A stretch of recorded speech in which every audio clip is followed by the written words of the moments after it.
Hello everyone, आप सबका स्वागत है हमारे YouTube channel at zone Patna पे। हम पढ़ रहे हैं चैप्टर पी ब्लॉक एलिमेंट्स और आज का हमारा टॉपिक है 7.2 दैट इज डाई नाइट्रोजन यानी कि नाइट्रोजन। और आज हमारा इसका 5th लेक्चर है। नाउ सबसे पहले अगर हम डाई नाइट्रोजन की बात करें तो सबसे पहले इसके प्रिपरेशन की बातें करेंगे कि डाई नाइट्रोजन को प्रिपेयर कैसे कैसे किया जाएगा। तो जो सबसे पहला इसका मेथड है जिससे हम इसको प्रिपेयर करेंगे, जो कि एक्चुअली इसका कॉमर्शियल मेथड है, उसमें हम क्या करेंगे, इसका लिक्विफिकेशन कर देंगे। किसका? एयर का।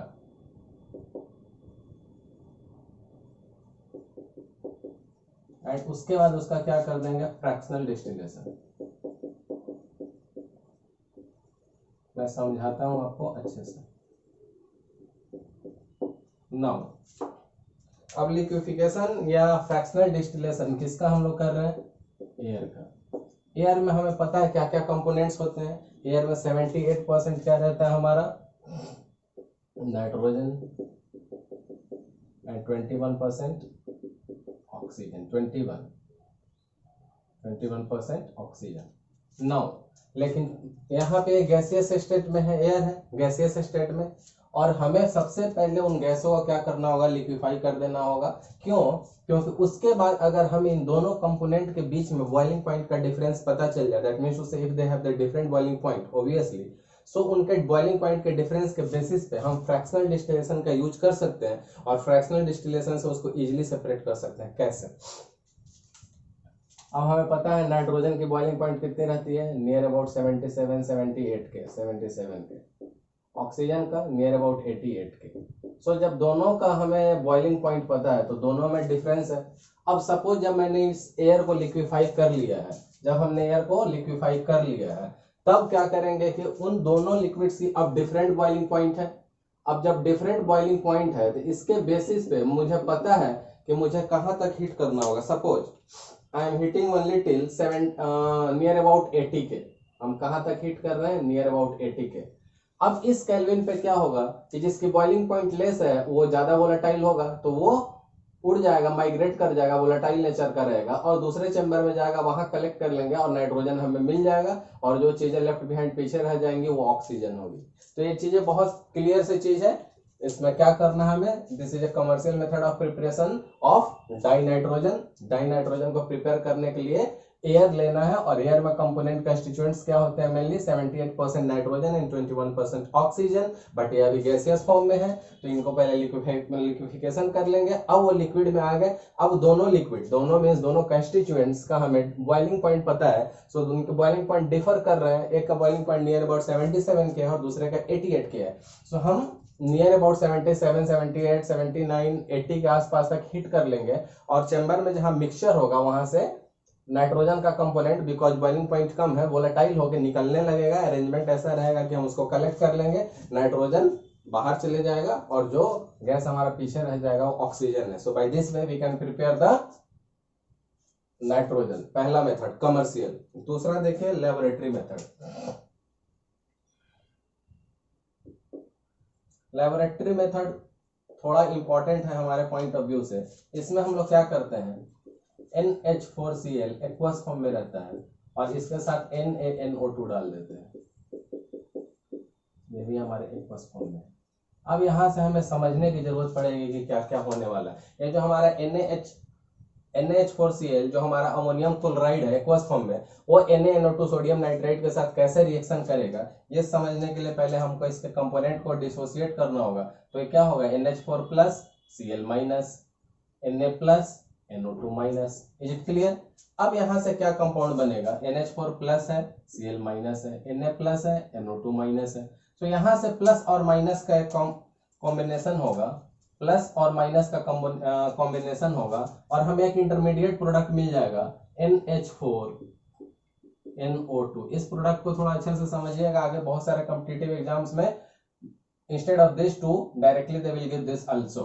So just we are dissociating in the simple manner कि अमोनियम क्लोराइड हमारा NH4+ एंड Cl- में टूटेगा, एक्वस फॉर्म में है, और Na Na2 sodium nitrite Na+ and NO2- में टूट जाएगा। यहाँ से हमने इस प्लस को लिया और यहाँ से माइनस को, इस प्लस और इस माइनस को कंबाइन कर दिया, तो हमारा NH4NO2 हो गया। NH4NO2 क्या होता है, एक इंटरमीडिएट है जो अनस्टेबल होता है और इसको जैसे ही हीट करेंगे तो यह हमें हमारा डिजायर प्रोडक्ट देगा। So either we can write reaction in this way, either in this way, because ultimately whether we are going this way also, on the way we will get this intermediate product also. So पहले ये बनेगा और finally वही product मिलने वाला। अब यहाँ trick क्या रहेगा, हमें हीटिंग करनी है। तो हीटिंग करनी है तो हमें याद रखना है हमेशा कि we are going to remove the maximum amount of water. So how much maximum amount of water I can take it out from here? You can easily see H4, one water needs 2 hydrogen, so 4 hydrogen means 2 water. So ये तो clear हो गया कि एक product हमारा यहाँ से क्या है 2H2O। वाटर निकालने के बाद अगर ध्यान से देखेंगे इस दो कंपोनेंट को, तो ये दोनों तो पहले से ही पड़े हुए हमारे क्या है NaCl के फॉर्म में, तो ये भी हमारा काम हो गया। तो क्या क्या कर लिया हमने, मैंने बोला आपको NH4Cl एक्वस लेना है, NaNO2 एक्वस लेना है, दोनों को डिसोसिएट करा लेना है, दोनों के corresponding plus and minus. So this first pair plus and minus will give us NH4NO2 और ये सेकंड पेयर जो हमारा टेबल सॉल्ट NaCl, और मैक्सिमम अमाउंट ऑफ वाटर निकालने के बीच में हमारा नाइट्रोजन गैस भी रिलीज हो जाएगा, which is our desire product. So इस रिएक्शन को ध्यान से समझेंगे तो आपको सारी चीजें बिल्कुल क्लियर हो जाएगी। नाइट्रोजन गैस के फॉर्म में मिल जाएगा, NaCl एक्वस फॉर्म में मिल जाएगा, और वाटर आपका, तो वाटर तो लिक्विड ही है। तो मेन कॉन्सेप्ट क्या रहा कि due to this heating it is going to lose the maximum amount of water, और बाकी चीजें बहुत ही क्लियर है। सो आई थिंक ये रिएक्शन आपको अच्छे से क्लियर हो गया है। हमारा यही मेन प्रोडक्ट क्या है, हमारा नाइट्रोजन गैस जो बना है हमें मिल गया। Clear. Now the third one,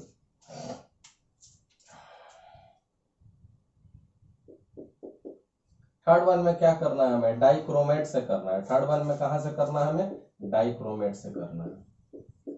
अब यहां से क्या करना है हमें, थर्मल डिकम्पोजिशन। यहां से क्या करना है मैं लिख देता हूं, थर्मल डिकम्पोजिशन। सब में थोड़ा थोड़ा आपको ध्यान रखना है। This one is the commercial method, this one is the laboratory method, और यहां से हमें करना है थर्मल डिकम्पोजिशन। यहाँ पे एक चीज मैंने ध्यान दिला दिया है कि चाहे आपको एग्जाम में इस मेथड से भी जाना पड़ सकता है या इन दोनों को क्लब करके डायरेक्टली ये method, and while going product तो वही रहेंगे। क्लियर। अब डाइक्रोमेट मेथड से करना है हमें। डाइक्रोमेट मेथड में क्या करना रहता है, हमें सिर्फ हीटिंग करनी रहती है, क्योंकि इसका क्या करना है हमें, यहाँ ध्यान से आप देखेंगे तो हमें क्या करनी है, इसकी थर्मल डिकम्पोजिशन करनी है। और ये हमारा रेडॉक्स रिएक्शन है, तो रेडॉक्स रिएक्शन का प्रोडक्ट तो हमें थोड़ा केयरफुल रहना ही पड़ता है, क्योंकि रेडॉक्स रिएक्शन का प्रोडक्ट इन जनरल हम गेस नहीं कर सकते हैं, हमें प्रैक्टिस अच्छी होनी चाहिए या बाय हार्ट करना होगा, क्योंकि रेडॉक्स रिएक्शन के प्रोडक्ट गेस नहीं कर सकते हैं। क्लियर। नाउ फिर भी हम कोशिश करेंगे कि हम क्या कर रहे हैं, थोड़ा आपको ट्रिक समझाया जाए। ये जो हमारा डाइक्रोमेट होता है एक्चुअली ऑरेंज कलर का होता है, ये जो डाइक्रोमेट होता है ऑरेंज कलर का होता है। फिर हीटिंग हो रही है, यही ट्रिक मैंने अभी यहाँ बताई थी कि हीटिंग करने से ट्रिक क्या रखना है, हीटिंग करने के केस में ट्रिक हमेशा रखना है कि remove maximum possible amount of water, remove maximum possible amount of H2O। जितना H2O निकल सके वो H2O निकाल लेंगे, और यही ट्रिक काम करेगी, यही ट्रिक काम करेगी, maximum possible amount of water. Now यहाँ से हम कितना वाटर निकाल सकते हैं आप खुद भी देख सकते हैं, maximum possible amount of water. Hydrogen कितने हैं, 4 2 जा 8, 8 हाइड्रोजन पे कितने वाटर निकाल सकते हैं अगर ऑक्सीजन रहा तो, चेक कीजिए। ऑक्सीजन है यहाँ 7, तो एक H4 इंटू 2, 8 हाइड्रोजन है, तो 8 हाइड्रोजन से मैंने मैक्सिमम 4 वाटर निकाल लिया। एक चीज आपको और ध्यान रखनी होगी, एक्चुअली जब हम डी ब्लॉक पढ़ेंगे तो हमें डाइक्रोमेट पर मैग्नेट सब कुछ डिटेल्स में पढ़ना है, पर यहाँ आपको ध्यान रखना होगा कि ये जब डाइक्रोमेट है हमारा, ये रिएक्शन करता है तो हमारा एक प्रोडक्ट आता है जो कि बहुत ही इंपॉर्टेंट प्रोडक्ट है, और इस पे क्वेश्चंस बहुत बार पूछे जाते हैं।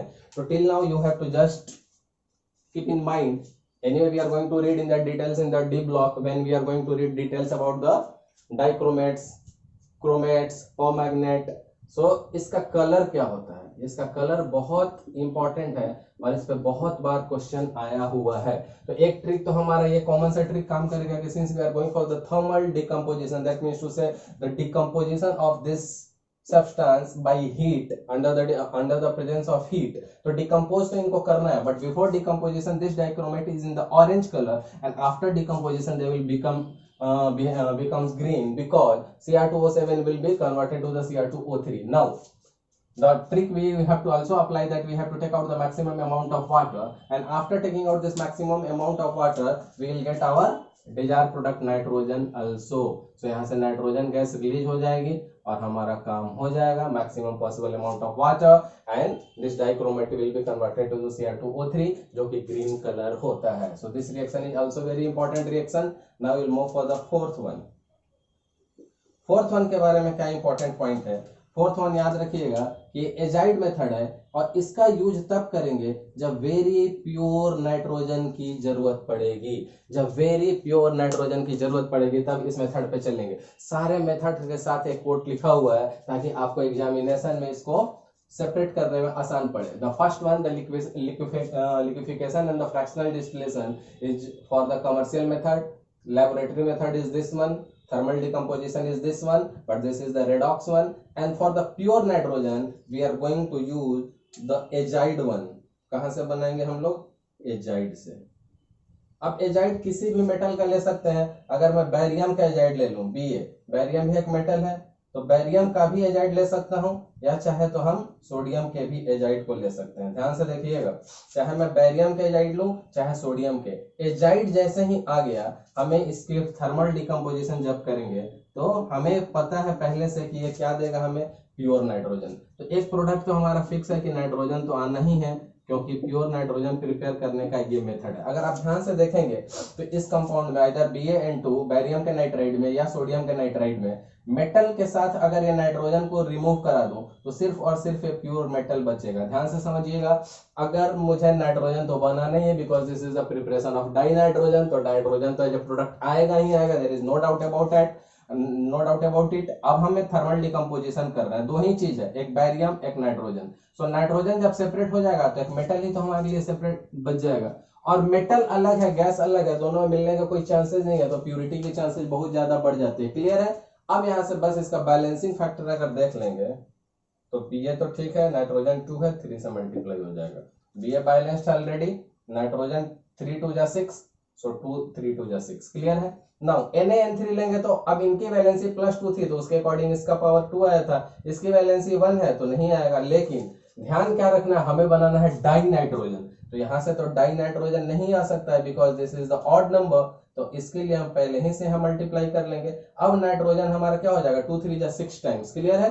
2 3 जा जब 6 टाइम हो जाएगा तो जो मैं नाइट्रोजन बनाऊंगा उसको 3 से मल्टीप्लाई कर सकता हूं और मेरा सोडियम मेटल सेपरेट हो जाएगा. तो इस चीज को ध्यान रखिएगा, क्यों मल्टीप्लाई किया हमने, इसका ट्रिक क्या है. बैरियम नाइट्राइड में मुझे जरूरत नहीं थी मल्टीप्लाई करने की, क्योंकि बैरियम का जो हमारा वैलेंसी है यहाँ दिख रहा था, और by the virtue of this 2 into 3 6 times, that is the even number, so we can take out to the N2 multiply by 3 6 times. But if I am going to take the sodium nitride, तो sodium की valency तो 1 है, तो यहाँ power 1 रह जाएगा, इसकी तरह 2 नहीं आएगा. Now nitrogen is in the odd number but we want dinitrogen in the even number, so we are multiplying with the 2, so that 2 3 जा 6, अब even हो गया, so we can take out the nitrogen, 3 2 जा 6. now the remaining thing is the sodium one, so metal easily separate, gas अलग, बहुत pure form में, impurity के कोई chances नहीं है. so by azide methods we are going to get the very pure form, but कुछ important points जरूर है इसके लिए. एजाइड जो हमारे होते हैं, एजाइड्स ये बहुत ही एक्सप्लोसिव होते हैं, पहली बात. दूसरा, इनका यूज कहाँ पे होता है, तो कार्स में जो सेफ्टी बैग्स होते हैं उसमें एजाइड्स का यूज होता है, सोडियम एजाइड का. कार सेफ्टी बैग, वहां पे इसका यूज किया जाता है. तो आई थिंक मैंने आपको थोड़ा थोड़ा सबके बारे में कुछ ना कुछ हिंट बता दिया है. उस हिंट से एमसीक्यूज में कॉम्पिटिटिव एग्जामिनेशन में कुछ ना कुछ आपको क्लू मिलेगा कि कमर्शियल से क्या करना है, लेबोरेटरी में क्या करना है, थर्मल डिकम्पोजिशन रेडॉक्स के केस में क्या करना है, प्योर एजाइड का केस हो तो क्या करना है, बैरियम के भी एजाइड ले सकते हैं, सोडियम के भी, मेटल्स के एजाइड ले सकते हैं. बस उनको हीट करना है, मेटल सेपरेट और नाइट्रोजन गैस सेपरेट. और हमारा काम क्या है, यहाँ पे टॉपिक हमारा क्या चल रहा है, नाइट्रोजन गैस. सो नाइट्रोजन मिल गया, बाकी साइड प्रोडक्ट कुछ भी रहे, मेनली हमें क्या ले लेना है, नाइट्रोजन। सो कितने मेथड्स हम प्रिपेयर कर चुके हैं, 1 2 3 and 4। Now the fifth one, एक और बहुत ही बेहतरीन मेथड है नाइट्रोजन को प्रिपेयर करने का, बहुत ही बेहतरीन मेथड। देखिए इसको, इसमें हम क्या करेंगे, अमोनिया को ब्लीचिंग पाउडर से रिएक्शन करा देंगे, अमोनिया को ब्लीचिंग पाउडर से रिएक्शन करा देंगे। तो पहले नाम लिख लीजिए, this is the bleaching powder.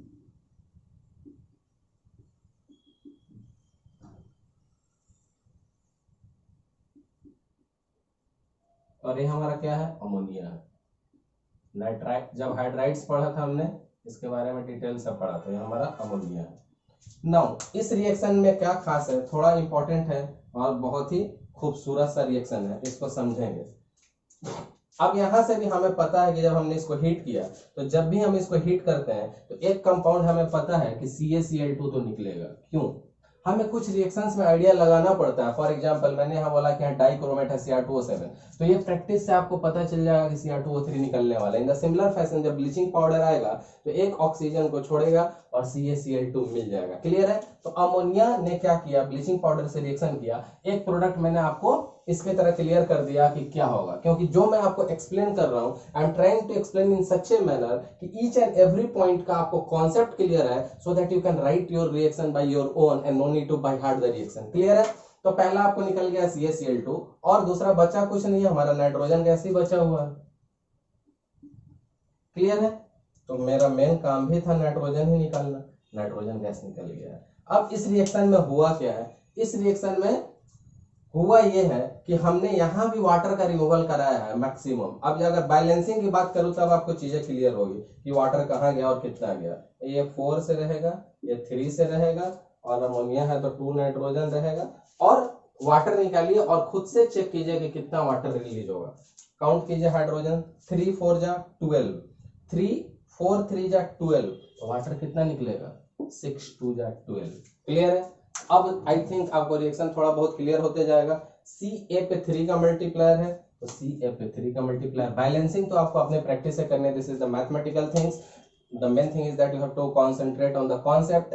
तो अमोनिया की रिएक्शन मैंने ब्लीचिंग पाउडर से कराई, तो किसी किसी बुक में आपको लिखा हुआ मिलेगा कि ammonia nitrogen can be prepared by bleaching powder या अमोनिया का रिएक्शन ब्लीचिंग पाउडर से। तो अमोनिया जब ब्लीचिंग पाउडर से रिएक्शन करेगा तो you have to keep in the mind कि ये ऑक्सीजन को छोड़ेगा, CaCl2 बन जाएगा। Now maximum amount of water निकालने की कोशिश यहां भी रह गई, तो मुझे 12 हाइड्रोजन थे तो हमें 6 वाटर मिल गया, और बचा हुआ चीज हमारा क्या था, नाइट्रोजन 4, सो 2 से मल्टीप्लाई कर दिया, तो नाइट्रोजन यहाँ भी मिला। बट ट्रिक हमारा फिर भी वही रह गया कि we have to take out the maximum amount of water, and we should also remember that bleaching powder will lose 1 oxygen and it will come to the CaCl2। Clear.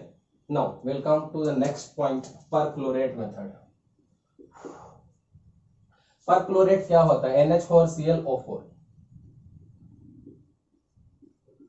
Perchlorate method की खासियत क्या है, nowadays it is not coming much, but 5 या 10 साल पहले तक के syllabus के लिए बहुत ही हॉट क्वेश्चन था फॉर द कॉम्पिटिटिव एग्जामिनेशन। क्यों, क्योंकि ये जो परक्लोरेट के लिए आपको याद क्या रखना है कि ये हमारा एक्सप्लोड कर जाता है। क्यों करता है वो मैं आपको बताऊंगा, एक्सप्लोड कर जाता है ये रिएक्शन। परक्लोरेट का जो रिएक्शन पढ़ रहे हैं ये क्या है हमारा, परक्लोरेट, ये एक्सप्लोड कर जाता है। इसका कारण क्या है, और आजकल नवेडे सिलेबस में नहीं है बट थोड़ा बहुत आपको आइडिया होना चाहिए। बहुत समय जे एडवांस 2018 में भी एक क्वेश्चन आया हुआ था जहां पे डायरेक्टली इसके बारे में नहीं पूछ सकते हैं, बट 4 ऑप्शन में एक ऑप्शन परक्लोरेट भी डाल देते हैं। तो अगर जब तक हमें इसके बारे में आइडिया नहीं रहेगा तो आउट ऑफ 4 ऑप्शन एक ऑप्शन पे हम कॉन्फिडेंट नहीं रहेंगे तो नेगेटिव मार्किंग के चांसेस ज्यादा हो जाएंगे। अब ये रिएक्शन क्यों ऐसा होता है, क्योंकि ये जब रिएक्शन होता है तो इसमें बहुत सारे गैस निकलते हैं, लाइक नाइट्रोजन गैस है, ऑक्सीजन गैस है, क्लोरीन गैस है। This is the symbol for release. Now water भी हीट किया हुआ है तो गैस है, वेपर फॉर्म है। अब जब इसका डिकम्पोजिशन हो रहा है NH4ClO4 दैट मींस टू से परक्लोरेट का, तो इसकी जब रिएक्शन होती है तो इसके सारे के सारे प्रोडक्ट गैसियस होते हैं, सारे के सारे प्रोडक्ट गैसियस हैं, और गैसियस नेचर में इतने सारे प्रोडक्ट एक साथ बनते हैं तो जहां बन रहा होता है वहां एक्सप्लोजन के चांसेस बढ़ जाते हैं, वो एक्सप्लोड कर जाता है। तो ये reaction it is not a good method, but competitive point of view से ये भी जानना हमारे लिए बहुत जरूरी है। द लास्ट वन देखिए हम किस चीज से पढ़ेंगे, प्रोड्यूसर गैस से। The last one seventh one, मैंने कोशिश की है कि सारे पॉइंट एक साथ आपको बोर्ड पे दिख जाए तो आपके लिए इजी रहेगा। The last one is the producer gas, PRODUCER, producer gas आपने 11th में पढ़ा होगा कि what is the producer gas. तो CO के साथ N2 रहता है, CO के साथ N2 रहता है। This is a producer gas combine में, और ये हमारे लिए एज ए फ्यूल का काम करेगा। क्या काम करेगा? एज ए फ्यूल का काम करेगा। अब यहां से कॉन्सेप्ट क्या रहेगा समझिए, प्रोड्यूसर गैस का concept. This is working as a fuel, this is a producer gas, carbon monoxide with nitrogen. जब हम मेटालर्जी पढ़ रहे थे तो आपको अच्छे से याद होगा वहां हम क्या करते थे, किसी भी मेटल को पहले उसके ऑक्साइड में कन्वर्ट करते थे by the oxidation, and finally that oxide undergo reduction should give the metal. उसी ट्रिक का यूज यहाँ पे हुआ है। अगर आपने मेटालर्जी के सारे वीडियो अच्छे से देखी होगी तो ये सारी चीजें आपको बहुत ही अच्छे से समझ में आ जाएंगी। सपोज हमारे पास कॉपर का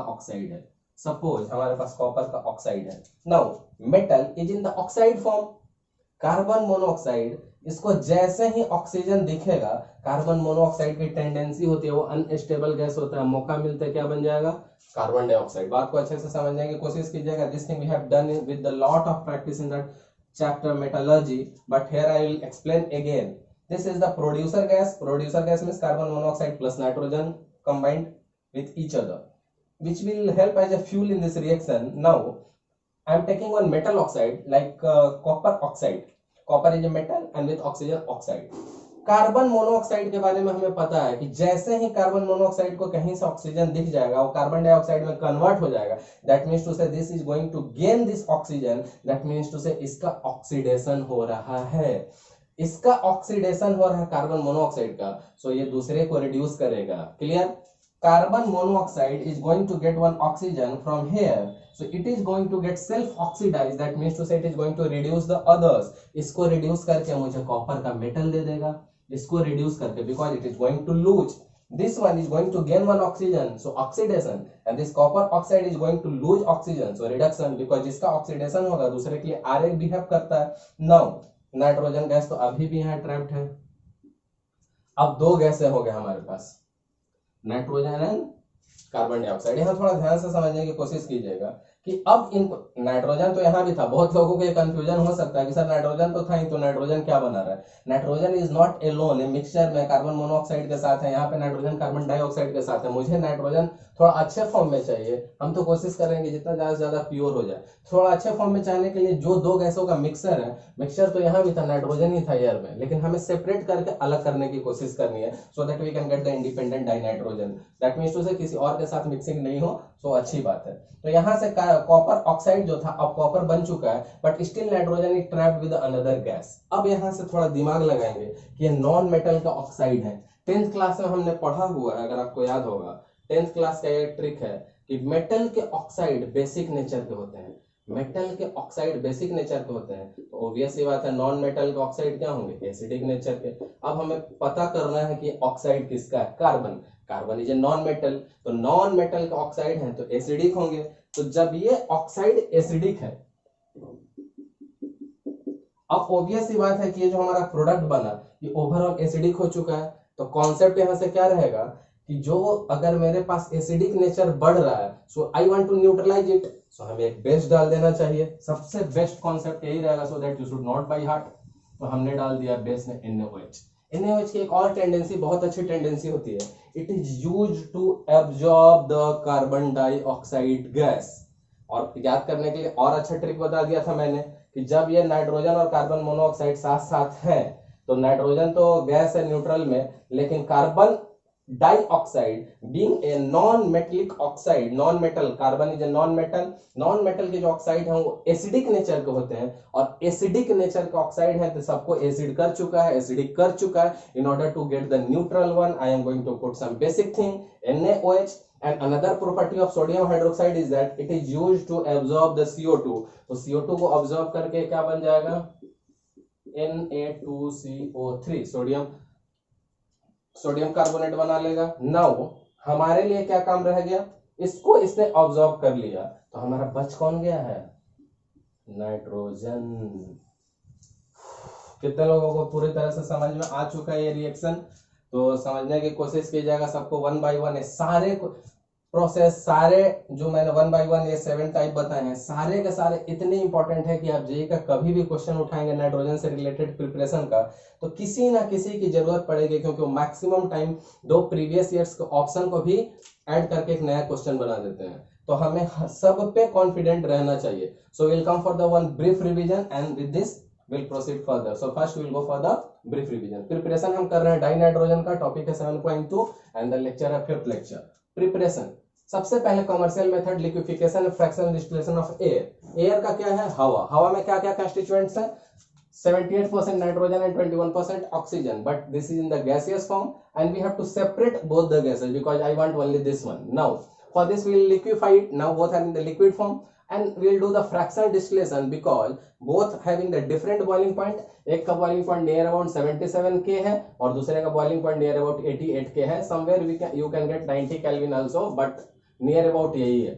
अब नियर अबाउट 80 पे मैं गर्म करूंगा एक चैम्बर, एक कंटेनर में दोनों गैस को लेके, सॉरी आप दोनों को मैं लिक्विफाई कर चुका हूं, तो अब गर्म करूंगा तो कौन से लिक्विड पहले वेपर बनेगी? जिसका बॉइलिंग पॉइंट कम है, that will less the BP more the volatility, तो ये जल्दी वेपर बनने लगेगा, वोलेटाइल बनने लगेगा। इसको सेपरेट चैम्बर में, सेपरेट कंटेनर में कलेक्ट कर लेंगे, नाइट्रोजन अलग हो जाएगा, जो पीछे छूट जाएगा oxygen. So ultimately will get the nitrogen by this method. Second one is the laboratory method. इसमें ट्रिक मैंने आपको क्या बता दिया था कि NH4Cl और Na2 दोनों इक्वल्स है, दोनों का प्लस माइनस डिसोसिएट कीजिए, this plus with this minus, this one is the intermediate one and this plus is this minus is the NaCl. You have to try to take out the maximum amount of water and by doing this you will get left over only with the nitrogen gas. Now एक और चीज चाहे तो ध्यान से देख सकते हैं, थोड़ा आप देखिए।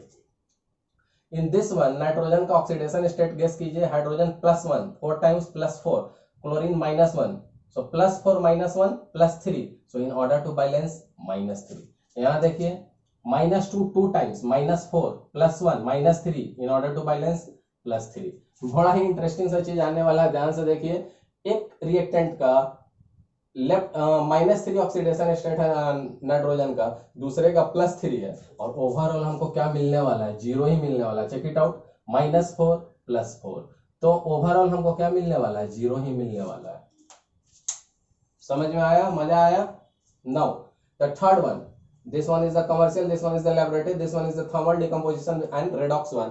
मल्टीपल टाइम्स मैंने आपको बोला है कि रेडॉक्स के रिएक्शंस के प्रोडक्ट्स आपको प्रैक्टिस के साथ ही आएगी, otherwise it will be very tough. But थोड़ा प्रैक्टिस के साथ साथ ये हमें आगे भी पढ़ना है डाइक्रोमेट के रिएक्शन, कि डाइक्रोमेट जब डी ब्लॉक लास्ट होगा वहां पे टॉपिक आएगा। बट यहाँ पे क्या समझना है कि डाइक्रोमेट जब आएगा तो जनरली एक हमें कंपाउंड देगा Cr2O3 जो ग्रीन कलर का होता है, तो पहले यहाँ ऑरेंज होता है और फिर ये ग्रीन में कन्वर्ट हो जाता है। कब? हीटिंग के बाद। तो हीटिंग कर रहे हैं तो यहाँ भी वही trick, remove the maximum amount of water. 8 hydrogen था, 4 वाटर रिमूव करा दिए। ये प्रोडक्ट आपको इसके साथ याद करना पड़ेगा, unless and until we are not going to read in details in the d block, and nitrogen gas release हो जाएगी। The next one is the for the very pure method and azide method. This is very important, the thermal decomposition of the metal azide.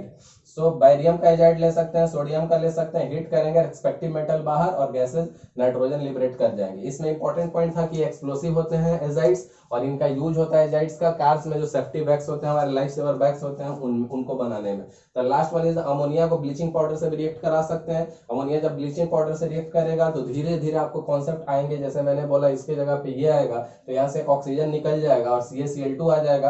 Again we are going to remove the maximum amount of water, that is the 6th one, and again we are going to get the nitrogen. Now perchlorate one, even though this is not so frequent in the syllabus nowadays, but many times in the JEE Advanced we are going to get this thing as option, या जब हम question कर रहे होंगे कि A ने B से react करके C और D दिया, दिस काइंड ऑफ गैस बने, और वहां से एक का हिंट रहेगा एक्सप्लोसिव वाला कि एक्सप्लोड कर रहा है, तो ये ऑप्शन बहुत जरूरी हो जाता है। तो ये परक्लोरेट में हो क्या रहा है, सारे जो प्रोडक्ट आ रहे हैं उसमें बहुत सारे मैक्सिमम गैसियस प्रोडक्ट आ रहे हैं, सो बहुत सारे गैसेस एक साथ मीट करके हाई टेम्परेचर को वहां पे एक्सप्लोड कर देंगे।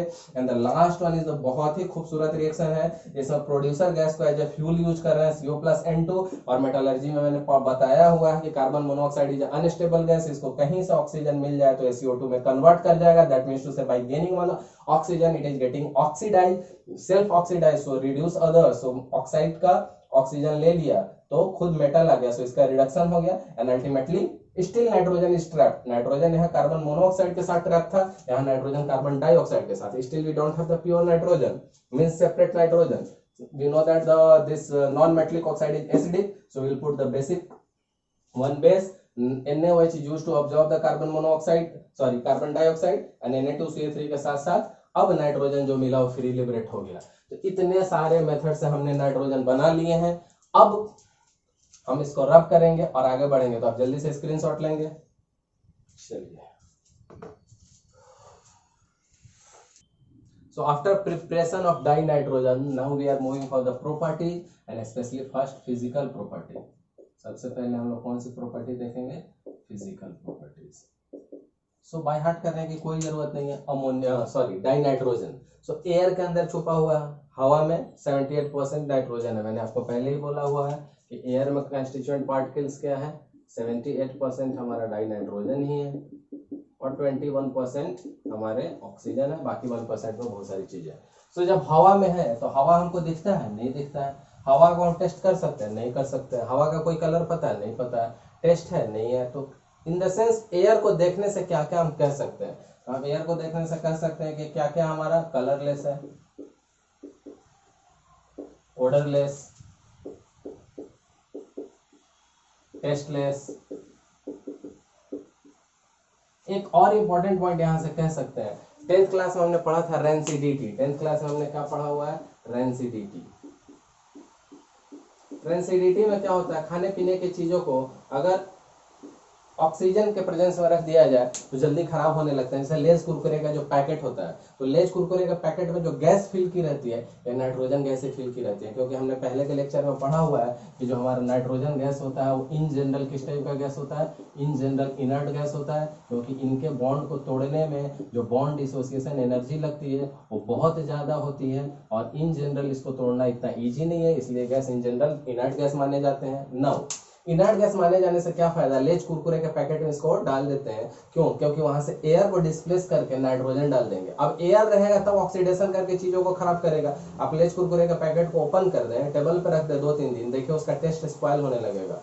तो इसीलिए वहां पे नाइट्रोजन गैस फिल कर दिया जाता है. अब खाने पीने की चीजों में इसकी फिलिंग हो रही है तो एक इंपॉर्टेंट पॉइंट और लिख सकते हैं. अगर खाने पीने की चीजों में इसकी फिलिंग हो रही है तो कैसा होगा? नॉन टॉक्सिक होगा. अगर ये टॉक्सिक रहता, जहरीला रहता, तो हम इसको लेज कुरकुरे चिप्स के तो लेज कुरकुरे के पैकेट में हमने नाइट्रोजन को पैक किया है. सो ऑब्वियसली नाइट्रोजन गैस डाला है ऑक्सीजन को डिस्प्लेस कराने के लिए. क्योंकि अगर ऑक्सीजन वहां रहेगा तो उसके टेस्ट को खराब करेगा, स्पॉइल करेगा. और ऑब्वियसली फूड आइटम्स में यूज कर रहे हैं तो it is non toxic gas. So ये 4 पॉइंट तो हम बिना किसी चीज को बाय हार्ट किए हुए अपने नियर अबाउट देखेंगे, एयर को देखेंगे और एयर में हमारा नाइट्रोजन का मैक्सिमम प्रेजेंस है. Colourless, odourless, tasteless. Lay's Kurkure के पैकेट में डाल रहे हैं तो नॉन टॉक्सिक. नाउ नाइट्रोजन के 2 आइसोटॉप्स होते हैं, N14 एंड N15. जैसा मैक्सिमम अमाउंट में N14 ही होता है. Now solubility in water, gas है तो लिक्विड में तो सॉल्युबिलिटी ऐसे भी कम होगी. अमोनिया की सॉल्युबिलिटी के लिए मैंने अलग से ड्रैगोज रूल पढ़ाया था, जिसके कारण अमोनिया की solubility, ammonia is the next topic, not this one. तो अमोनिया के केस में हम सिर्फ कह सकते हैं कि इसकी सॉल्युबिलिटी 31% वेट बाई वेट थी. बहुत अच्छा सॉल्युबिलिटी था और उसको हमने ड्रैगोज रूल से प्रूफ किया हुआ है. But this is the nitrogen. So generally कोई भी गैसेस को पानी में घुलने में दिक्कत ही होगी. सो लो solubility, even oxygen low solubility in water. Even oxygen, हमें पता है कि एक्वेटिक एनिमल्स वाटर में डिजोल्व ऑक्सीजन से सांस लेते हैं, बट उनकी भी जो परसेंटेज रहती है बहुत कम डिजोल्व रहते हैं. Even though that less percentage also much more enough for that aquatic animals to breathe, but उनकी सॉल्युबिलिटी कम ही होती है, वेरी लो. नाउ गैसेज हैं तो मेल्टिंग पॉइंट और बॉइलिंग पॉइंट भी क्या होगा? लो, MP एंड तो melting point and boiling point भी इनका बहुत ही कम होगा. नाउ सबसे इंपॉर्टेंट पॉइंट एक हिंट देता हूं आपको. जैसे अभी तो नाइट्रोजन है, आगे के सेक्शन जब चलेंगे हमें 7.4 में नाइट्रोजन के सारे नॉक्स, बहुत सारे ऑक्साइड्स पढ़ने हैं. +1 +2 +3 +4 +5 में 5 ऑक्साइड बनाएगा नाइट्रोजन. तो जहां ऑक्सीजन रहेगा, इसमें नहीं है, नाइट्रोजन के बहुत सारे ऑक्साइड बनेंगे. जैसे N2O बना, NO बना, N2O3 बना, N2O4 बना, N2O5 बना. We'll read in details in I think 7.4 section. Still we are in the 7.2 only, so no need to worry much. But जब हम 7.4 में जाएंगे तो नाइट्रोजन के 5 ऑक्साइड्स आएंगे. अब जब 5-5 ऑक्साइड्स आएंगे तो यहाँ पे एक क्लू क्या है कि इन लोगों के पास ऑक्सीजन है, दे मे रिलीज द ऑक्सीजन, और जो ऑक्सीजन रिलीज करा के दूसरों को देंगे वो सपोर्ट करेंगे कंबसन में, क्योंकि कंबसन भी क्या होता है, रिएक्शन विद द ऑक्सीजन। सो ये लोग के पास चांसेज है कि ऑक्सीजन है किसी रिएक्शन में, हीटिंग में, डिकम्पोजिशन में एक ऑक्सीजन अपना रिमूव करें और वो ऑक्सीजन किसी और को जाकर बर्निंग रिएक्शन कंबसन में हेल्प कर देगा। तो जहां ऑक्सीजन मिलेगा वहां में एक एक्स्ट्रा पॉइंट लिख सकते हैं कि it is used to support in the combustion. But nitrogen में क्या है, N2 है, कोई ऑक्सीजन है ही नहीं, सिर्फ N2 है। तो एक पॉइंट यहाँ पे हमको एक्स्ट्रा लिखना पड़ जाएगा कि it does not support in combustion, do not support in combustion. ये पॉइंट अगर समझ गए तो हर जगह एक एक्स्ट्रा पॉइंट आ जाएगा रिलेटेड टू कंबसन आपको लिखने का। जहां ऑक्सीजन रिलीज करने के चांसेस हो, ये रिलीज करेगा तो दूसरे लोग गेन करेंगे, और जो गेन करेंगे उसका कंबसन होगा, क्योंकि किसी भी रिएक्शन का burning reaction means reaction with the oxygen. But इसके पास ऐसा कुछ है ही नहीं, तो ये सपोर्ट नहीं करेगा। So it is pretty clear about the physical property. Now we'll rub it and we'll move for the very important chemical properties.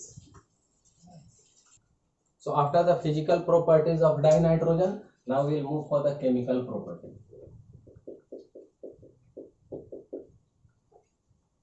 Nitrogen के बारे में एक चीज तो हम जानते ही हैं कि नाइट्रोजन क्या होता है, इनर्ट होता है। इन जनरल क्या होता है, इनर्ट होता है। लेकिन हाई टेम्परेचर पे जब डाल देंगे तो थोड़ी सी रिएक्टिविटी एट हाई टेम्परेचर पे इसकी रिएक्टिविटी थोड़ी बहुत हो जाएगी, रिएक्ट कर जाएगा। तो पहले तो मैंने आपको नाइट्रोजन के बारे में क्या पढ़ा है कि N और N ट्रिपल बॉन्ड से कनेक्टेड होते हैं। नाइट्रोजन के बहुत सारी स्पेशल प्रॉपर्टीज भी हमने पढ़ी है कि यूनिक एबिलिटी होती है पी बॉन्ड बनाने की, डी ऑर्बिटल्स नहीं होते हैं, absence of vacant D orbital, अपने ग्रुप का फर्स्ट मेंबर है, साइज छोटा होगा। और बहुत सी जगह हमने ये भी पढ़ा हुआ था according to the our prescribe text book की जो नाइट्रोजन है except nitrogen all shows the allotropes, but I think nitrogen के भी एलोट्रॉप्स हैं, alpha nitrogen, beta nitrogen. The last member of this group Bi does not have the allotropes. But हमारे prescribe text book में क्या है, हमारे prescribe text book में है कि एक्सेप्ट नाइट्रोजन सब लोग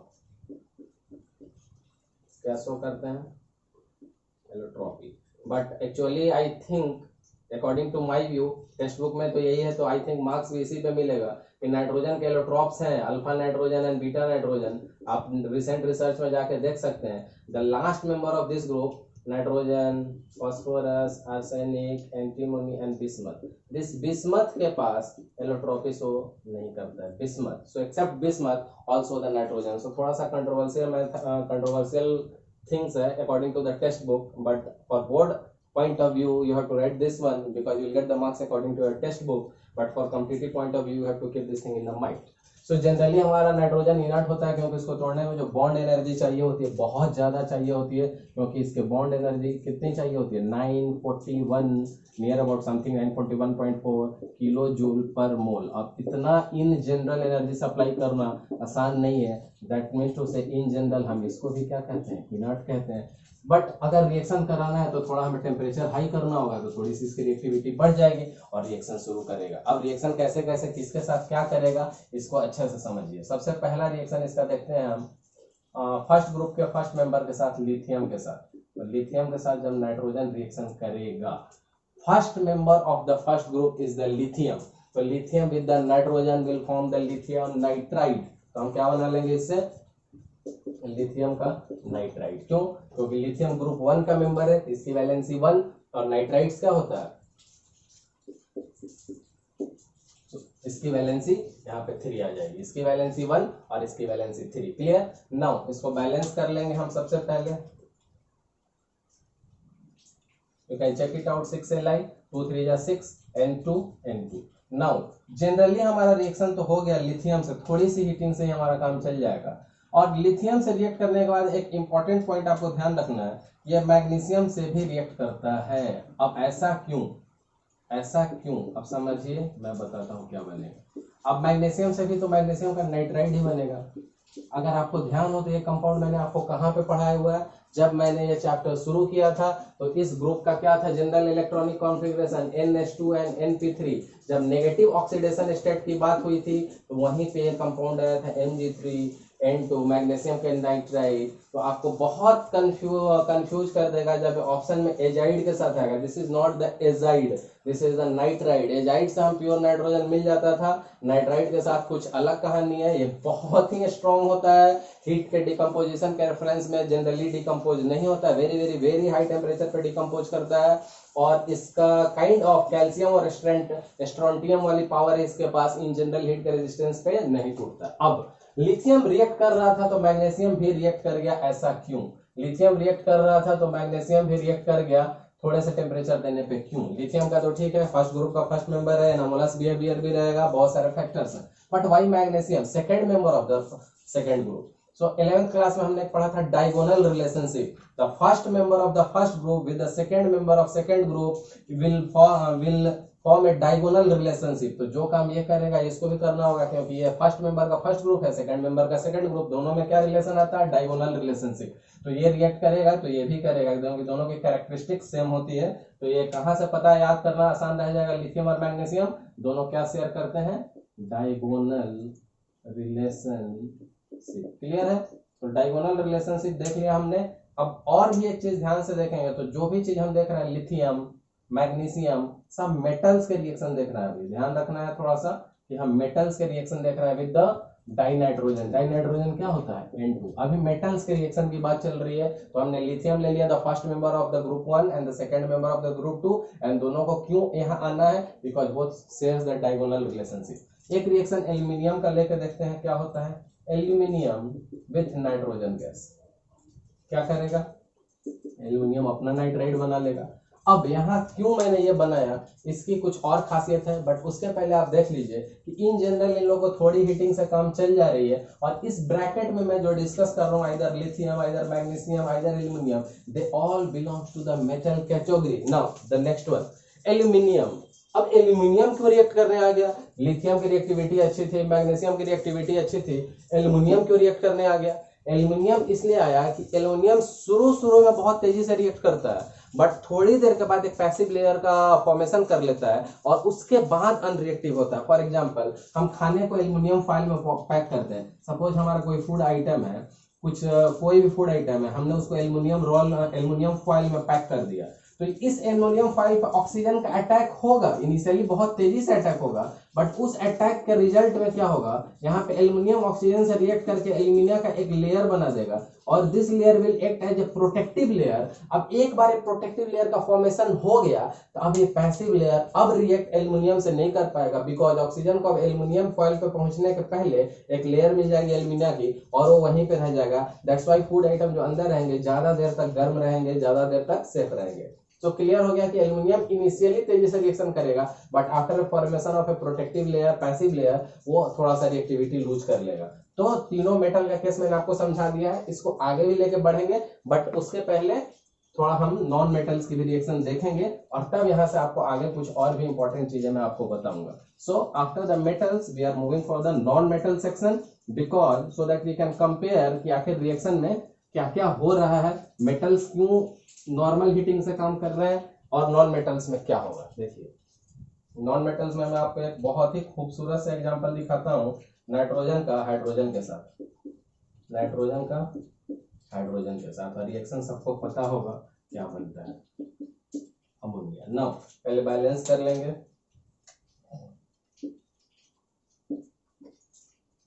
6। नाउ ये रिएक्शन क्या है? This is a very very important Haber's process. अब जरा फिर ध्यान से समझिए, इसीलिए मैं बोलता हूं कि अपने सिलेबस को अच्छे से समझना है। हम पढ़ रहे हैं अभी 7.2 विच इज द डाइनाइट्रोजन। जब हम 7.3 पढ़ेंगे तब हमारा टॉपिक आ जाएगा अमोनिया। जैसे हम अगला टॉपिक पढ़ने चलेंगे विच इज अमोनिया, क्लियर है? अगला टॉपिक हमारा क्या रहेगा? अमोनिया का रहेगा। अब यहीं से मैं उसके लिए प्लॉट रेडी कर रहा हूं, so that you should not get confuse there. So जैसे हमारा पता है कि हमारा next topic is ammonia, so यहाँ से इसका प्लॉटिंग मैं चालू करूंगा और आपको समझाऊंगा कि कैसे अमोनिया यहाँ से बन सकता है। तो वहाँ डिटेल्स में पढ़ेंगे about Haber's process, because Haber process is finally giving the ammonia. तो अमोनिया में ये प्रिपरेशन का मेथड हो जाएगा, बट नाइट्रोजन की ये प्रॉपर्टीज का रिएक्शन है। Nitrogen is showing their chemical property by reacting with the hydrogen. So ammonia के नाइट्रोजन के लिए एक प्रॉपर्टी रिएक्शन है, बट अमोनिया में यही रिएक्शन प्रिपरेशन में चले जाएगा। Now this is the Haber's process. So थोड़ा जान लेंगे हेबर्स प्रोसेस के बारे में। इसमें कैटलिस्ट जो होता है Fe होता है और प्रोमोटर्स होता है मोलिब्डेनम होता है। Catalyst is Fe and promoters is the MO molybdenum. Catalyst क्या होता है? जो रिएक्शन की एक्टिविटी को बढ़ाए। कैटलिस्ट क्या होता है? जो रिएक्शन की एक्टिविटी को बढ़ाए। और प्रोमोटर्स क्या होता है? जो कैटलिस्ट की एक्टिविटी को इंक्रीज करे। जब कैटलिस्ट थक जाए तो उसको रीएक्टिवेट कर दे ताकि कैटलिस्ट अपना काम करते रहे। क्लियर?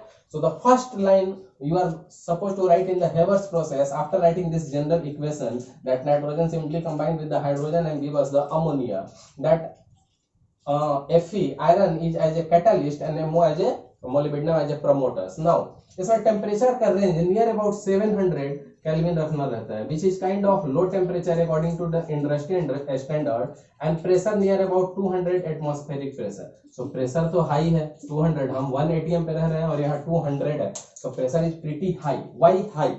क्यों हाई? तो सबसे पहले अगर इंडस्ट्री में हम अमोनिया का प्रिपरेशन कर रहे हैं, which is not the important point here because we are reading the chemical properties, but anyway we have to read there. So जब मुझे ज्यादा से ज्यादा अमोनिया चाहिए, that means to say product ज्यादा चाहिए, तो यहाँ से एक रूल होता है, ली चैटेलियस का रूल होता है कि जब जब प्रेशर इंक्रीज करेंगे, प्रेशर जितना इंक्रीज करेंगे, reaction will proceed in the lesser number of mole. Reaction का डायरेक्शन किधर होगा? Towards the lesser number of mole, laser number of moles. अब जरा रिएक्टेंट्स के मोल देखिए, 1 + 3, सो रिएक्टेंट्स का ओवरऑल मोल 4, प्रोडक्ट के मोल 2, सो लेसर मोल कौन है? 2। तो अगर मुझे ज्यादा से ज्यादा अमोनिया चाहिए, मैक्सिमम यील्ड ऑफ अमोनिया, सो हमें रिएक्शन को आगे ले जाना होगा क्योंकि अमोनिया इधर है और आगे लेस नंबर मोल है। सो 4 से 2 मोल्स पे जाना है, दैट मींस टू से लेसर नंबर ऑफ मोल्स। तो उसके लिए मुझे प्रेशर इंक्रीज करना होगा, इसलिए हमने प्रेशर हाई रखा है और टेम्परेचर लो। अब टेम्परेचर ज्यादा लो भी नहीं रख सकते हैं, नहीं तो रेट ऑफ रिएक्शन की काइनेटिक्स को ही स्लो कर देगा। लाइक किसी चीज को फ्रिज में जाकर डाल दिया तो डिकम्पोजिशन तो वहां भी हो रहा है बट स्लोअर हो जाएगा। तो ये आपको दिखने के लिए दिख रहा होगा ज्यादा है, but industry point of view से 700 is the not much high temperature. Okay, now तो एक चीज हमने यहाँ पढ़ लिया, क्या? Haber's process. मेनली हमने क्या पढ़ा? यहाँ नाइट्रोजन की रिएक्शंस मेटल्स के साथ, यहाँ नाइट्रोजन की रिएक्शन नॉन मेटल के साथ। क्लियर है? तो यहाँ थोड़ा टेम्परेचर हमें ज्यादा देना पड़ा। एक और रिएक्शन देखेंगे तो और मजा आएगा। N2 को सीधा ऑक्सीजन से रिएक्ट करा देता हूँ, N2 को सीधा ऑक्सीजन से रिएक्ट करा देता हूँ और क्या बन जाएगा? NO। N2 को सीधा ऑक्सीजन से रिएक्ट करा देंगे तो क्या बनेगा? NO। बट ध्यान क्या रखना है कि टेम्परेचर रेंज बहुत ही इंपॉर्टेंट हो जाता है यहाँ पे। अब यही चीज समझाने के लिए मैंने सबको एक साथ लिखा है। Metals are generally more reactive, free electrons है, इलेक्ट्रॉन्स इजीली कंट्रीब्यूट करेंगे, रिएक्शन में चांसेस है, पार्टिसिपेशन के अच्छी चांसेस है, तो नॉर्मल हीटिंग से इनकी काम चल रही है मेटल्स की, इसलिए सारा ब्रैकेट मैंने मेटल्स का डाला। अब जो ब्रैकेट है हमारा, ध्यान से देखिए, नॉन मेटल्स का है। अब जो ब्रैकेट है हमारा नॉन मेटल्स का है। सो नॉन मेटल्स के ब्रैकेट में एक बार मैंने हाइड्रोजन से रिएक्शन कराया, एक बार ऑक्सीजन से, both are the gases, both are the non metal. तो नॉन मेटल में हीटिंग कंडीशन ज्यादा स्ट्रिक्ट चाहिए रेदर देन द मेटल। यहाँ 700 के नियर अबाउट 1000 डिग्री सेल्सियस और यहाँ तो 2000 केल्विन चाहिए, तब जाके ये रिएक्शन बनेगा, रिएक्शन होगा। That means to say with respect to the metals, non metals requires the much higher condition in order to react. Clear? So हमने क्या पढ़ा? केमिकल प्रॉपर्टी नाइट्रोजन का। और इतना मेहनत क्यों लगा? Because nitrogen is generally inert, बहुत हाई टेम्परेचर देंगे तो रिएक्टिविटी थोड़ी आ जाएगी, तब थोड़े थोड़े रिएक्ट करेंगे। नाउ यहाँ पे और खासियत क्या रहा कि इन जनरल जब मेटल्स में होते हैं तो थोड़ी बहुत हीटिंग से काम चल जाती है। नॉन मेटल्स और डिपेंड ऑन द सिचुएशन कि किस नॉन मेटल के साथ रिएक्ट कर रहे हैं, उनकी रिएक्टिविटी, उनके कैटालिस्ट, उनके कंडीशंस के अकॉर्डिंग हमारे, बट इनसे टेम्परेचर बढ़ते ही जाएंगे। और यहाँ 700 के हैं, यहाँ 2000 के। This temperature range is very much important. Now यहाँ तक हमने जो काम किया है वो हमने अपना काम किया है मेटल्स एंड नॉन मेटल्स के सेक्शन को सिर्फ हमने सेपरेट किया। अब इंपॉर्टेंट पॉइंट क्या है कि ये जो मेटल्स वाले सेक्शंस हैं, ये लोग हमारे लिए आयनिक नाइट्राइड बनाते हैं। ऑब्वियस सी बात है, मेटल्स है तो मेटल्स वाले सेक्शन हमारे लिए क्या बनाते हैं? आयनिक नाइट्राइड। तो ऑब्वियस सी बात है, जो नॉन मेटल वाले होंगे वो क्या बनाएंगे? Covalent nitride. अब यहां से हम इंपॉर्टेंट क्या कर सकते हैं? यहां से इंपॉर्टेंट हम थोड़ा सा अपने नेक्स्ट टॉपिक में जाने के लिए यहाँ पे थोड़ा सा बेसिक फाउंडेशन बना सकते हैं। तो नेक्स्ट टॉपिक क्या है हमारा? दैट मींस टू से नेक्स्ट लेक्चर अमोनिया। तो यहाँ पे जो ये एल्युमिनियम का नाइट्राइड बनाया हमने, ये पॉइंट थोड़ा सा आपके लिए इंपॉर्टेंट हो जाता है। एल्युमिनियम का नाइट्राइड का पॉइंट, एल्युमिनियम का नाइट्राइड का पॉइंट हमें कुछ भी नहीं करना है, सिर्फ यहाँ से इसको हाइड्रोलिसिस कर देना है, वाटर के साथ रिएक्शन करा देना है। तो आप खुद बना सकते हैं। वाटर कैसे ब्रेक डाउन होगा, H plus and OH minus. Metal जब वाटर से रिएक्ट करते हैं तो मेटल का हाइड्रोक्साइड, मेटल हाइड्रोजन से हाइड्राइड, हैलोजन से हैलाइड, वाटर से हाइड्रोक्साइड, क्लियर। तो मेटल कौन है हमारा, एल्यूमिनियम, तो क्या बन जाएगा एल्यूमिनियम का हाइड्रोक्साइड। अब ये दो काम खत्म हो गए, एल खत्म हो गया, OH खत्म हो गया, बच क्या गया NH। तो ये हमको क्या दे देगा, अमोनिया। बहुत ध्यान से समझिएगा, यहां तक तो हम ऐसे भी पढ़ रहे हैं, बस थोड़ा सा आगे हमने क्या किया, जो नाइट्राइड बना था उसका हाइड्रोलाइसिस कर दिया, उस पर थोड़ा पानी डाल दिया, water will break down in H plus and OH minus, metal with water, metal के hydroxide and this H plus with this remaining nitrogen, balancing करने के बाद वो NH3 दे देगा। और इसको हम कहेंगे #1। #1 means this is the first method to prepare ammonia. So जब हम नेक्स्ट वीडियो में जाएंगे, so this method also we will consider for the preparation because ammonia is getting prepared and the next topic is ammonia. Now first one, यही काम हम इसके साथ भी कर सकते हैं, यही काम मैं इसके साथ भी कर सकता हूँ। इस पे भी अगर मैं वाटर डालूंगा तो क्या होगा, again similarly water will break down in H plus and OH minus, metals के हाइड्रोक्साइड बन जाएंगे, क्योंकि मेटल जब भी वाटर से रिएक्ट करता है तो मेटल्स के हाइड्रोक्साइड बनते हैं। और नाइट्रोजन, ये H प्लस इसका जो बचा होगा, OH माइनस तो मेटल के साथ चला गया, तो नाइट्रो N किसके साथ आ जाएगा, H के साथ, और हमें फिर से क्या दे देगा, ammonia. Now this is #2, that means to say second method of preparation of ammonia for the next topic, not in this video. Now यहाँ पे बस मैं फाइनली आपको क्या कहना चाहूंगा कि फर्स्ट जो सेट ऑफ रिएक्शंस है नाइट्रोजन के मेटल्स के साथ, रिएक्टिविटी अच्छी होगी, कम हीटिंग पे होगी, रिएक्टिविटी कम होगी, हीटिंग ज्यादा करना होगा। इंपॉर्टेंट पॉइंट था कि यहां से हमने एक्सटेंशन ले लिया, वाटर का हाइड्रोलाइसिस करके और अमोनिया बना लिया, #1 यहां से किया तो #2, that means to say we already have 2 methods for preparation of ammonia for the next video. Now नीचे नॉन मेटल्स के साथ किया, नॉन मेटल्स की रिएक्टिविटी कम, तो उसके अकॉर्डिंग हमें टेम्परेचर रेंजेस इंक्रीज करने पड़े। नाउ इंपॉर्टेंट पॉइंट क्या है, जो हमारे मेटल्स वाले जो रिएक्शंस हो रहे हैं वो आयनिक नाइट्राइड दे रहे हैं, जबकि नॉन मेटल्स वाले हमें क्या दे रहे हैं, कोवेलेंट। ध्यान देना होगा हमें, नॉन मेटल्स वाले हमें क्या दे रहे हैं, कोवेलेंट नाइट्राइड्स बना के दे रहे हैं, जबकि मेटल्स वाले हमें क्या दे रहे हैं, आयनिक। ये पॉइंट आगे बहुत काम आने वाला है। Now with this we have finished this section, we will rub it and we will move for the uses. So after the chemical properties of the dinitrogen, now we are moving for the uses. Uses में अभी मैंने तो आपको #1 #2 लगा के दिखाया कि इसका किस चीज में यूज किया जा सकता है, इन मैन्युफैक्चरिंग ऑफ अमोनिया। #1 #2 दोनों इसी के थे। नाउ इसके साथ हम क्या कर सकते हैं, कैल्शियम साइनामाइड का भी प्रिपरेशन कर सकते हैं।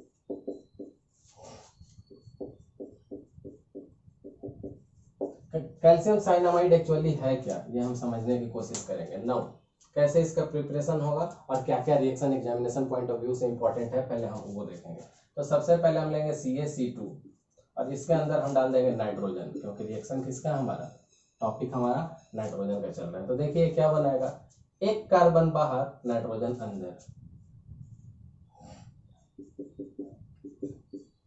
ये जो हमारा कंपाउंड है ये हमारा नाइट्रोलीन है। नाइट्रोलीन एक्चुअली क्या है, कॉमर्शियल नेम ऑफ फर्टिलाइजर है।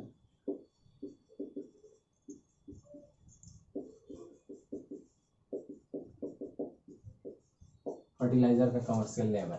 तो रिएक्शन को जरा अच्छे से समझने की कोशिश कीजिएगा। यूजेस पढ़ रहे हैं डाइनाइट्रोजन का अमोनिया के प्रिपरेशन में, जो कि #1 #2 में मैं समझा चुका हूँ। कैल्शियम साइनामाइड में कहाँ पे इसका यूज हो रहा है, CaCN2 में। कैसे, तो CaCN2 में जाने के पहले हमें कैल्शियम साइनामाइड में जाने के पहले CaC2 लेना होगा और नाइट्रोजन के साथ रिएक्शन करानी होगी। अब ये क्या होगा, एक कार्बन बाहर और नाइट्रोजन अंदर। ये जो प्रोडक्ट आया इसको नाइट्रोलीन कहते हैं। और नाइट्रोलीन का काम क्या है, ये हमारा कमर्शियल नेम ऑफ फर्टिलाइजर है। और फर्टिलाइजर को हम लोग कहाँ ले जाके डालते हैं, खेत में डालते हैं।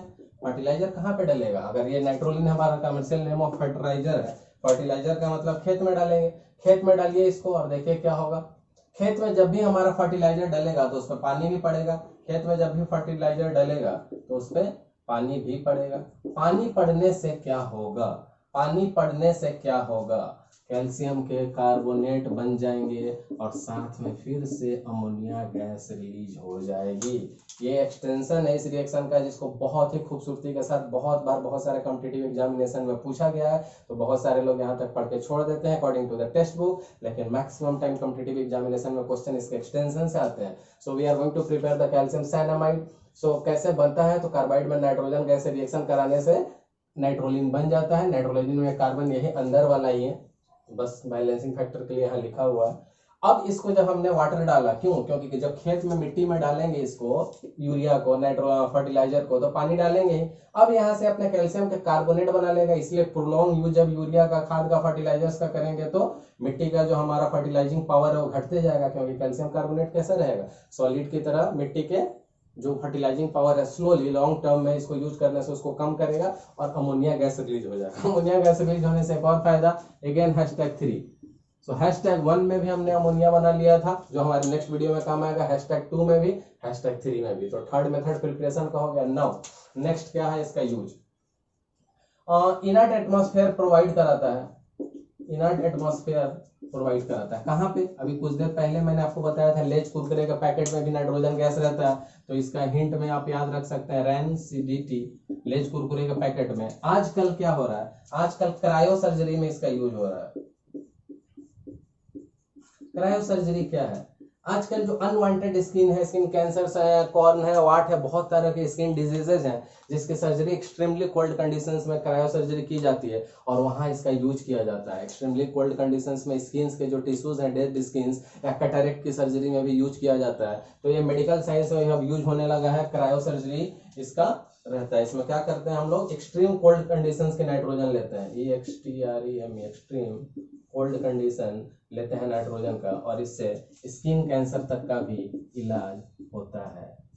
इन जनरल पैर में कॉर्न, वाट, वो सब भी जो भी रिएक्शंस होते हैं उनमें अनवांटेड टिश्यूज रहते हैं, डेड स्किन, वो सब भी इससे किया जाता है और कैटरेक्ट की सर्जरी में भी किया जाता है। और the last one, the important one, liquid जो नाइट्रोजन होता है वो हमारा लिक्विड नाइट्रोजन, सॉरी, वो रेफ्रिजरेंट की तरह भी काम आता है। लिक्विड नाइट्रोजन कैसे काम आता है, रेफ्रिजरेंट की तरह। तो इसके साथ हमने इसके यूजेस देख लिए हैं ब्रीफली। अब इसको रख करके एक क्वेश्चन देखेंगे। सो आइए क्वेश्चन देखते हैं, जेई का आया हुआ क्वेश्चन है, N2 nitrogen is not prepared by heating which one of the following, किसको हीट करने से। ये सारे मेथड्स आज आपको पढ़ाए हुए हैं, शुरू वाला स्क्रीनशॉट जो आपने लिया होगा जिसमें सातों एक साथ थे, याद कीजिए। डाइक्रोमेट मैंने बोला था रेडॉक्स रिएक्शन है, रेडॉक्स रिएक्शन का प्रोडक्ट याद करने के लिए मैंने आपको ट्रिक बताई थी कि जब भी Cr2O7 है आप उसके साथ क्या रिलीज करा लेंगे और मैक्सिमम अमाउंट ऑफ वाटर आप अपना काउंट कर लेंगे। 4 है, 4 × 8 तो 4 वाटर निकाल लेंगे मैक्सिमम अमाउंट, और बच जो जाएगा वही नाइट्रोजन। ये मेथड पढ़ाया हुआ है तो इस मेथड से तो बन जाएगा। NH4NO2 ये वाला रिएक्शन है जिसमें NH4Cl के साथ NaNO2 नाइट्राइट का रिएक्शन करा के इंटरमीडिएट ये आया था, तो इसमें भी हीटिंग करेंगे। हीटिंग करेंगे तो क्या होगा, मैक्सिमम अमाउंट H2, तो H4 है तो 2 वाटर निकालते ही आप देखिए सिर्फ और सिर्फ N2 ही बचेगा। ये सारी चीजें मैंने पहले ही आज ही के लेक्चर में करा दी है। डाइक्रोमेट मेथड है, नाइट्रोजन मिलेगा। ये हमारा इंटरमीडिएट है NH4Cl वाले का, तो NH4NO2 में सीधा हीट कर रहा है, पानी निकालिए, 2 मोल वाटर निकालते हैं, सिर्फ N2 ही बचेगा और कुछ नहीं बचेगा।